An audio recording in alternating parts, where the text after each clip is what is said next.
Good YouTube, Quinn Wade coming to you with that instant basketball analysis on the Analysis Playground on YouTube, exclusively on there forever. And we're going to talk about the Detroit Pistons losing again. This time it was to the Dallas Mavericks in overtime, 116 to 114. Both of these teams brought it defensively. These teams was working for every single basket. It shows you why they're in the NBA, because they was able to make a lot of them shots. But this was not an easy game for any team, or for either team. But the Mavericks are 11 and 17 and 8 and 9 at home. They was at home in this game, and the Pistons 21 and 6 now and 9 and 4 on the road. Dallas won the first quarter 35 to 30, in the second quarter 31 to 27, in the third quarter 25 to 22. But the Pistons ended up finishing the fourth quarter 31 to 19, forcing an overtime period where Dallas won that 6-4. Let's actually talk about the Pistons. Tobias Harris didn't give them really anything in this one. 18 minutes for him, no points, 0 of 5 from the field, no free throw attempts. But he did get 4 rebounds, 3 assists, and 2 personal fouls. And he finished as a minus 22. Duncan Robinson also didn't play much for the reason that's already out there. 2 points, 1 of 7 from the field. He struggled also. He was 0 of 5 from 3, no free throws either. But he also got 2 rebounds, 4 personal fouls, and a minus 22 and plus minus. Jalen Duren was out there balling a little bit. 34 minutes for him, 17 points, 8 of 20 from the field, 1 of 2 from the free throw line, 13 rebounds. So a double-double for him. He also had 1 assist, 1 turnover, 2 steals, and 10 of his rebounds was offensive, showing you how hard he was fighting and how hard he was working to help the team stay in the game and have a chance to win it. 2 personal fouls and was a minus 21 and plus minus. And Cade Cunningham, he was doing the best he could in the fourth quarter with the mid-range shots and the pull-up shots. But he only went 2 of 9 from 3 and 12 of 30 from the field. Still finished with 29 points. It felt like he should have had more than that. He also did a good job of getting to the basket. But he also had 10 rebounds and almost had a triple-double because he finished with 9 assists, showing you how hard it is to make things difficult for him. He just has a good mind and a good understanding how to play the game. You kind of have to trick him into making a mistake at this point in his career. But you can even say that about him when he was younger, before he was even the player that he is today. 1 block, 3 personal fouls, and a plus 2 and plus minus. Thompson got ejected in this one for running up on the referee. 9 minutes for him, 8 points, 3 of 7 from the field, 2 of 3 from the free throw line, 2 rebounds, 2 assists, 1 steal. All his rebounds was offensive and 3 personal fouls and a minus 7 and plus minus. Paul Reed, 6 minutes, 4 points, 2 of 3 from the field, 1 rebound, 1 steal. His rebound was offensive and was a plus 10 and plus minus.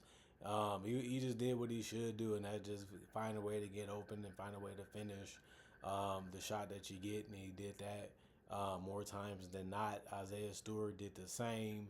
11 minutes for him, but he had 9 points because he went 4 or 5 from the field and 1 or 1 from 3. He also had 4 rebounds, 1 assist, 1 turnover, 1 steal, 1 block, and then 2 offensive rebounds, 2 personal fouls, and a plus 7 and plus minus. He's a workhorse. He's going to challenge you to pay attention to him. He's going to find a way to box you out. He's going to find a way to get you, agitated, and he's going to also attack that paint, but he also can splash you from range. Ronald Holland, 20 minutes, 12 points, 5 of 11 from the field, 0 of 2 from 3, 2 of 3 from the free throw line, 7 rebounds. That was the most off the bench, so you have to love that. And he also had 3 offensive rebounds and a plus 18 and plus minus. He didn't have a problem scoring in this one, and that's always a good thing. But he didn't do it from 3, but he did get to the basket a lot, and also could have settled a lot too. But he did a good job of making his free throws. Javonte Green, 18 minutes, 3 points, 1 of 5 from the field, 0 of 2 from 3, 1 of 2 from the free throw line, 6 rebounds, 2 assists, 1 turnover, 3 steals, 3 offensive rebounds, 2 personal fouls, and a minus 6 and plus minus.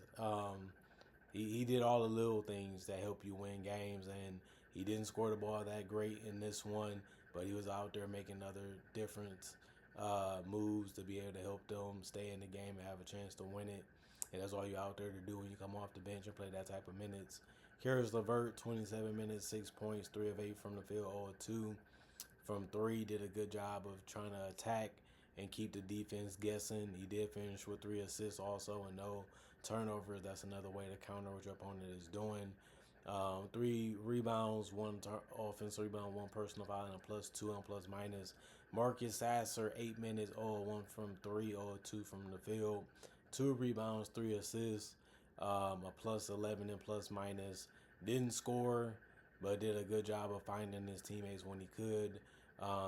That's all you can really ask him to do besides try to knock down a couple shots, which he couldn't really do. Jaden Ivey, 14 minutes. He had 8 points. He was 3 of 6 from the field, 2 of 4 from 3. Had 1 assist, 1 steal, 1 block, 3 personal fouls. He finished as a 0 plus minus. He's a burst of energy, so you have to like what he can do. He had some wide open looks that he was able to drop in. That's what he's out there for, either getting to the basket or knocking down some perimeter shots here and there. And then Dennis Jenkins, he was really, really feeling himself. Really was trying to go out there and make a difference, which he ended up doing because he played 20 minutes, which was good because he had 11 points. It was 4 of 8 from the field and 1 of 3 from the three-point line and 2 of 2 from the free throw line. He also had 4 rebounds, 1 assist, 2 turnovers, a steal and a block, 1 offense rebound and 4 personal foul and a +15 and plus minus. He really gave them what they needed. He made some big plays from on both ends of the court. 47 to 20, 122, 39% from the field. That's a lot of shots and a lot of misses. 6 of 33, 18% from 3. You can say the same thing about that. And they also didn't help themselves going 14 to 20, 70% from the free throw line. But they did get 62 rebounds, 26 assists, 10 steals, 10 turnovers, 11 steals, 4 blocks, 26 offensive rebounds, 36 defensive rebounds, and 27 personal fouls by the end of the game, which means they had a lot of chances to win it. Anthony Davis, a nice block in this one to give themselves a chance to put the game in overtime, which it ended up going in. But 37 minutes, 15 points, 7 of 18 from the field, 1 of 2 from 3, 14 boards, a double-double, 2 assists, 2 turnovers, 3 blocks, 3 offensive rebounds, 2 personal fouls, and a +6 and plus minus. You wish he was a little bit more efficient and took some better shots, but it just seemed like he was taking what the defense gave him. Sometimes it worked, more of the times it didn't. In this one, P.J. Washington had a nice rebound dunk, put back. Other than that, 37 minutes, 13 points, 6 of 10 from the field.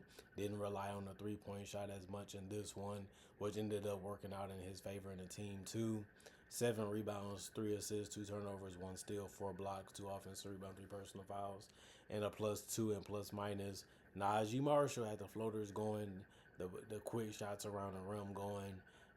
33 minutes for him, 16 points, 5 of 9 from the field, 0-3 from the three-point line, 6 of 7 from the free throw line, 3 rebounds, 1 assist, 4 personal fouls, and a +16 and plus minus for him.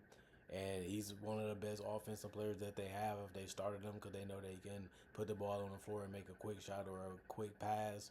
And if he needs to, he can make a 3. But he didn't hit the 3s tonight, but he did get to the free throw line a good amount.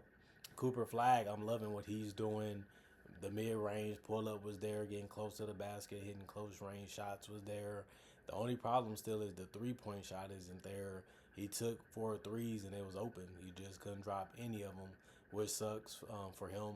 But 8 of 20 from the field and 7 of 7 from the free throw line. But he also had a double-double because he had 10 boards. He also had 4 assists with no turnover. He's getting better with the ball. He's trying to score or get rid of it faster, which is what good players should do. And it worked out for him. But his defense is something he's been known for. He made a lot of great decisions there too, with 1 steal and 3 blocks by the end of the game. They also had 2 offensive rebounds, 2 personal fouls, and a +16 and plus minus. That's a really good game. He's been making a run for Rookie of the Year, and this is another great game to add to that resume of what he's been doing lately. Ryan Nembhard, 22 minutes, 6 points, 3 of 5 from the field, 2 rebounds, 7 assists. That's the most among all starters. Every starter had one or more assists and one or more rebounds. And this one, he also did have 2 turnovers, 2 personal fouls, and a +9 and plus minus. He's a witty guy. He knows when to push. He knows when to attack. He knows when to give the ball up. He knows how to set up his teammates. And he keeps his head up and continues to not get stuck by his dribble. Um, Daniel Gafford, 16 minutes, 9 points. He went 3 of 5 from the field, got dunks, and that's what he does. But it also helped him get to the free throw line where he went 3 of 4 there. He also had 6 rebounds. Everybody off the bench had a rebound or more. He also had 1 assist, 5 turnovers, and 3 blocks. 3 of the rebounds were offensive, 3 personal fouls, and a -4 in plus minus. Klay Thompson, he missed a nice little floater shot that would have won them the game, but he missed it. But he also went 2 of 8 from the field and 1 of 5 from three. Didn't perform well in this one. Didn't shoot the ball that great, but he did play 19 minutes and had 1 rebound, 2 assists, 2 turnovers, 2 personal fouls, and a -13 and plus minus. And D'Angelo Russell, 11 minutes, 4 points, 1 of 2 from the field, 1 from three, 2 of 2 from the free throw line, 1 rebound, 1 turnover, 1 steal, 1 personal foul, and a -9 and plus minus. He didn't play a bad game. He was decent. He didn't really have enough time with the ball in his hands to do much, but he still was able to put points on the board and do some other things. So you have to be happy with that. And then Brandon Williams scored the most points because he had 14, but he did play the most minutes off the bench with 31. That's starter-like minutes. But he also went 3 of 8 from the field, but went 8 of 10 from the free throw line and 0 of 4 from three. The defense just didn't know how to guard him and how to stop him, and he found a way to use that to his advantage all game, and it worked out for him. 5 rebounds, 2 assists, 3 turnovers, 1 personal foul in the -5 and plus minus. Max Christie, 11 points, 19 minutes, 2 of 4 from the field. It was all threes that he took, besides going 5 of 6 from the free throw line. He also had 2 rebounds, 1 steal, 1 offensive rebound, 1 personal foul, and a -8 and plus minus. Other than that, they shot 40 of 89, 45% from the field. That's better than the Pistons, who shot more shots by a lot, but they didn't make it efficiently as the Mavericks did because they also didn't shoot the ball well from three. They was 5 of 27 from three. That's 19%, but it is better than the 18% of the Pistons. And then they shot way more free throws, 16 more. They went 31 of 36, 86% from the free throw line, while the Pistons only shot 20, and they didn't make it at a good percentage anyway. But the Pistons destroyed them on the boards.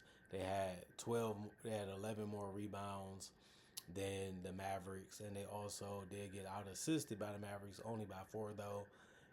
They out assisted the Mavericks, and the Mavericks only had 22. They had 26, and then the Mavericks committed 17 turnovers, while the Pistons only committed 10. But the Pistons also had 11 steals, and the Mavericks only had 4. And then the offensive rebounds, the Pistons had 26, and then the Mavericks had 11. And then defensive, they had 40. The Mavericks did, and the Pistons only had 36. And then the Mavericks only committed 21 personal fouls, while the Pistons committed 27. The free throw discrepancy and the field goals made at a gooder percentage was the biggest reasons why the Mavericks were able to win it. But it didn't matter much because it was a close game. It could have went either way. It just, the time was the difference. Can you make enough plays and make enough shots in the close game to be able to come out on top? That's how it ended up working out in this one.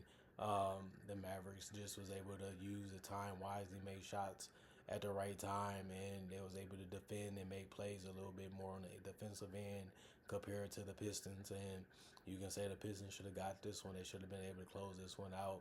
Cade was showing out a little bit in the fourth quarter, but he didn't really carry it over to overtime. And it just shows you how hard and how tough it can be to score, and how hard it can tough to be able to get a win. And like I said, the Mavericks are trying to find a way to get into that play-in conversation or into the playoff conversation. They haven't really quit or gave up on their season just yet. And this was a win that's tough, that you knew it was going to be hard, and it brings out the best in you if you really want it. And that's what you ended up seeing and getting from both teams, especially the Mavericks, who was able to get it done in a close, tight game. Comment, like, subscribe, share the notification bell to get the analysis when it first come out. I also do conversation videos just like this, but about various NBA only topics and also basketball and NBA ones. Also do breakdown with real footage of legends, current legends, rookies, and also future stars. And also do mock draft and draft coverage too. Not only that, I also try to upload videos every single day throughout the day to give you something to watch and look forward to when it comes to basketball, NBA content. Look at this channel as a form of entertainment too. And not only that, I also got over 4,000 videos already on my channel that you can watch right now and enjoy, and it's all for free. Other than that, thanks for checking out the channel. Thanks for showing love. Thanks for showing support. Thank y'all for appreciating the content for what it is and continuing to coming back and show that y'all love and enjoy the content that I make. Other than that, y'all stay blessed up. Y'all stay good. Peace. And I'll see y'all hopefully later today with more analysis.